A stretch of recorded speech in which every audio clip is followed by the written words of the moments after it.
Hello అండి. మీలో ఎవరికైనా కూడా ఈ మధ్యన గాల్ బ్లాడర్ ఆపరేషన్ అయ్యి రికవరీలో ఉన్నారా? Or planning for gall bladder operation. 5 common mistakes నార్మల్‌గా చేసేవి ఉంటే వాటి గురించి డీటెయిల్‌గా డిస్కస్ చేద్దామండి. నంబర్ 1 పొటాటో కౌచ్ సిండ్రోమ్ అంటారు. అంటే ఆపరేషన్ అయిపోయింది. ఇంకా ఎక్కడికి మూవ్ కాము అనుకుంటా బెడ్ మీదనే ఉంటుంది. అది వెరీ బ్యాడ్. అలా ఉండడం వలన మన బాడీలో సర్క్యులేషన్ తగ్గిపోయి ఎస్పెషల్లీ లెగ్స్‌లో వాటి వల్ల డీవీటీ అంటారు. క్లాట్స్ డెవలప్ అయ్యే ఛాన్స్ ఎక్కువ ఉంటదనమాట. So be careful. ఇంకోటి ఫాల్స్ రీఅష్యూరెన్స్ అనుకుంటారు. అంటే నాకు ఆపరేషన్ అయిపోయింది. ఐయామ్ వెరీ గుడ్ అనుకుంటారు. బట్ బయట ఉండే కట్స్ చాలా తక్కువ లాప్రోస్కోపిక్ వల్ల అంటే మినిమల్ ఇన్వేజివ్ సర్జరీ. బట్ లోపల చాలా ఉంటది. సో అందువల్ల ఫాల్స్ రీఅష్యూరెన్స్ లో వెళ్ళిపోయి మాకు ఇంకేం పర్లేదు అనుకోవద్దండి. Next ignoring subtle changes for bile leak అంటారు. అంటే 1 in 500 to 1 in 1000 chance of bile leak. అంటే గాల్ బ్లాడర్ తీసిన తర్వాత బైల్ వచ్చే గొట్టమంటారు. దానికి ఇంజరీ జరుగుతుంటాయి చాలా వరకు. వెరీ రేర్ బట్ అది చాలా సీరియస్. దానివల్ల ఎలా ఉంటదంటే సివియర్ అబ్డామినల్ పెయిన్, దాని తర్వాత అన్వెల్ ఉండడము, ఫీవర్ ఉండడము, చిల్స్ అండ్ రైగర్స్ అలా ఉంటాయి అనమాట. ఇవన్నీ ఉంటే దాన్ని ఆపరేషన్ అయిపోయింది కదా మాకేం కాదు అనే అపోహలో ఉండేసి మిస్ చేయొద్దండి. నంబర్ 3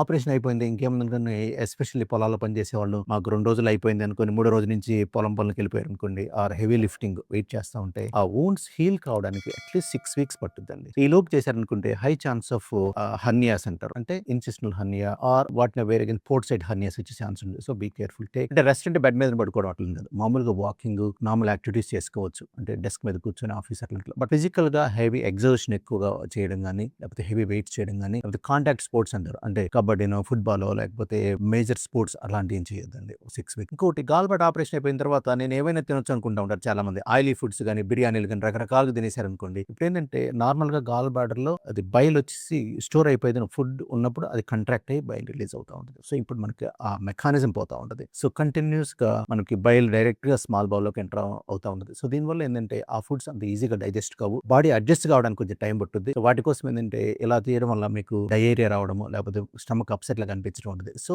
గ్రాడ్యువల్ గా స్లోగా ఫుడ్స్ ఇంప్రూవ్ చేసుకోండి. సడన్ గా మనకి ఒక్కసారి వీలు దొరికింది కదా అనుకోని గాల్ బ్లాడర్ ఉన్నప్పుడు మేమీ తినలేకపోయాం అనుకోని సడన్ గా too much of oily foods, pizzas, burgers, refine foods ఇవన్నీ తీసుకుంటే మాత్రం విల్ బి ఇన్ ట్రబుల్.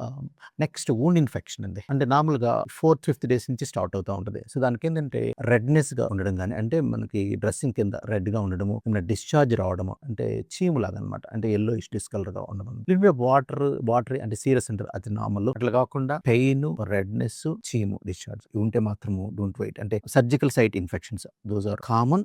అవి ఉన్నప్పుడు మాత్రము please seek medical advice. So gall bladder operation అయిపోయింది అనుకుని సేవ్ మాకు ఇంకేం పర్లేదు అనుకునే ముందు ఈ రికవరీ కూడా మోర్ ఇంపార్టెంట్ అండి. అంటే హాస్పిటల్లో ఆపరేషన్ చేయడం ఒక ఎత్తు అయితే, మంచి డాక్టర్ తోటి correct operation, at the same time recovery టైంలో మీరు తీసుకునే స్టెప్స్, అంటే ఎలాంటి వాటికి మీరు ఇంపార్టెన్స్ ఇవ్వాలి, ఎలా ఇంప్రూవ్ చేసుకోవాలి దాన్ని బట్టి చాలా వరకు మీ రికవరీ డిపెండ్ అయి ఉంటుంది. So please careful with the above warning signs and take care of your health. Thank you very much.